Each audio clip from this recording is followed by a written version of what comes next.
Hi everyone, my name is Yurso. Welcome back to my channel, and today we're going to be talking about Tron and where I see Tron going in terms of price at the end of the year. So a little bit about Tron, if you're unfamiliar with it, it is a decentralized content entertainment protocol based on blockchain technology.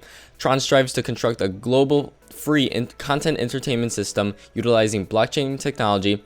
This protocol allows each user to freely publish, store, and own data.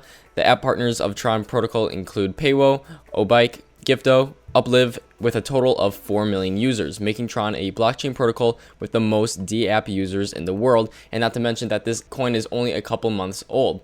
As of right now, we're looking at the prices. We can see that Tron has pretty much been on a steady decline ever since the big pump back in late December, early January, and since then it's just been declining. But I'm going to go into whether I see Tron going up or down a little bit later in the video. But what I would like to do in this video is discuss more of the news behind the coin rather than just looking at the graphs and charts, just because I think there's some news that will determine whether this coin is going to go up or down, which is why I'm going to mention it.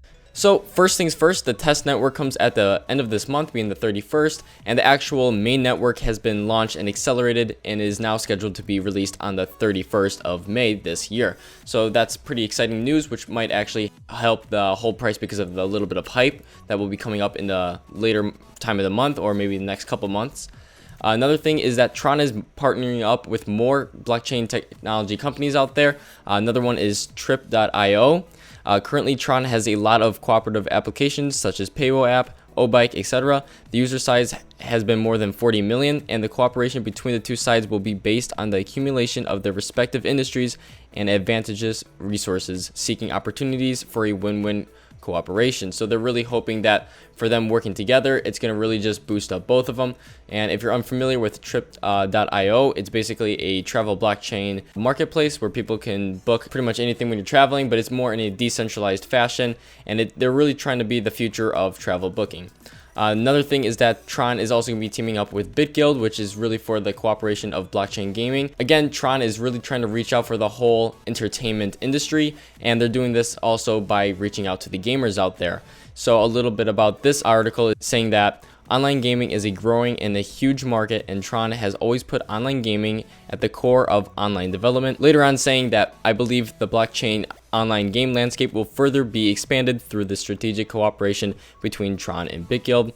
And lastly, BitGuild is looking forward to working together with Tron, giving gamers and developers a better game market, transactions, design, and community experience through blockchain. So they're really trying to push for the future of what online gaming is going to be. They're trying to make things more decentralized and using blockchain technology. I've heard of many different ways that this technology could be used through games. One of the theories I read online, which was pretty cool, was how they would take Tron as the network and all the games would use Tron as the main currency.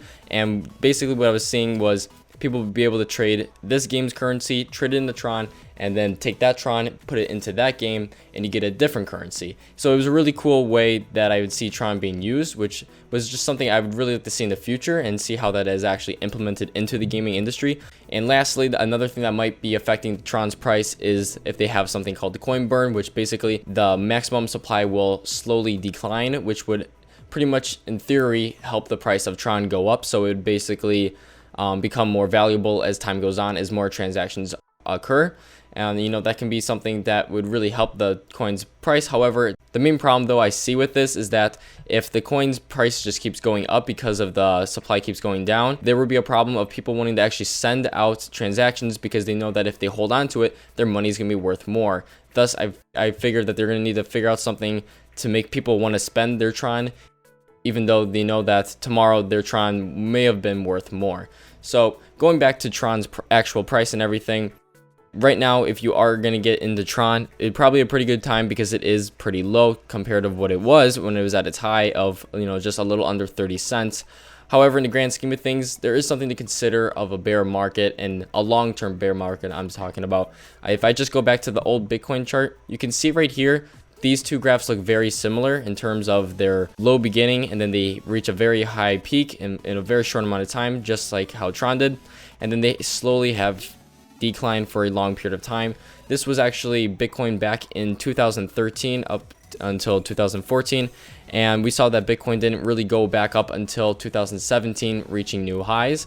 Now, in the grand scheme of things, this could be something what Tron could do is right here that we see right here could eventually become something like right here. You know, in the grand scheme of things, if you hold on to Tron for the long term, we could see huge gains.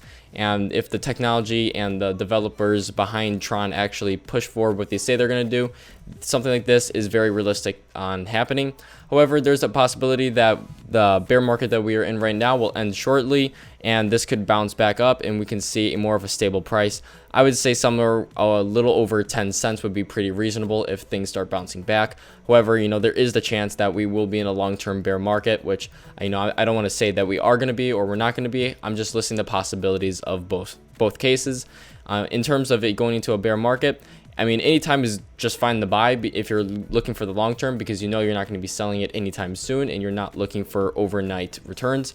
However, if you're a day trader, it's going to be kind of hard to tell right now, just simply because we don't know what exactly Bitcoin's doing.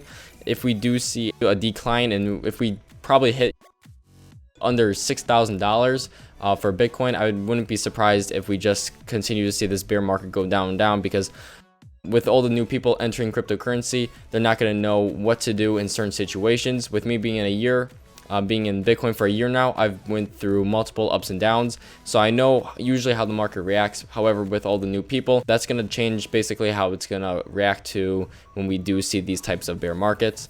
More than likely, if we keep hitting this downtrend, we're going to probably just keep going down and down for a long period of time, maybe a year, could be less, which would obviously leave us all an opportunity to buy a lot and just hold on to it. So if you are long-term holding, you know, this is probably a good thing if we do see a bear market. However, you know, there is always the possibility that things will just go right back up tomorrow. So, but you know, I can't claim any of these things are going to happen, but I'm just listing them again as a possibility. So at the end of the year, what do I think Tron's going to be at? If Tron and the whole market bounces back, I think Tron will be at around the 30 cent to 40 cent range, assuming that things recover nicely. I'm not saying they're going to explode like 2017, like how Bitcoin did, but you know, 30-40 cents again is not unreasonable. Seeing just getting back to where we were before, you know, from such a high point is pretty realistic, and I think putting us back there is a very high possibility. Probably being up to 50 cents as well is also pretty reasonable if the growth of Bitcoin and all the other cryptocurrencies goes up as well. Could go higher, might not even get to that point at all. Again, it all determines based off generally Bitcoin's price and performance of the year, which again, that will usually reflect off the entire cryptocurrency market as a whole. But you know, there's lots of things that could happen, but in the end of the day, I think Tron is definitely a good hold if they really do back up what they are saying with all these cooperations that they're doing with all these different companies out there. And with that said, you know, there's a good chance that I'd say Tron's going to go back up. So that pretty much wraps up today's video. If you guys liked it, make sure to like and subscribe, and leave down below in the comments what you think about Tron and the whole cryptocurrency market and what you see happening in the near future or even the long-term future. And I'll see you guys in the next one.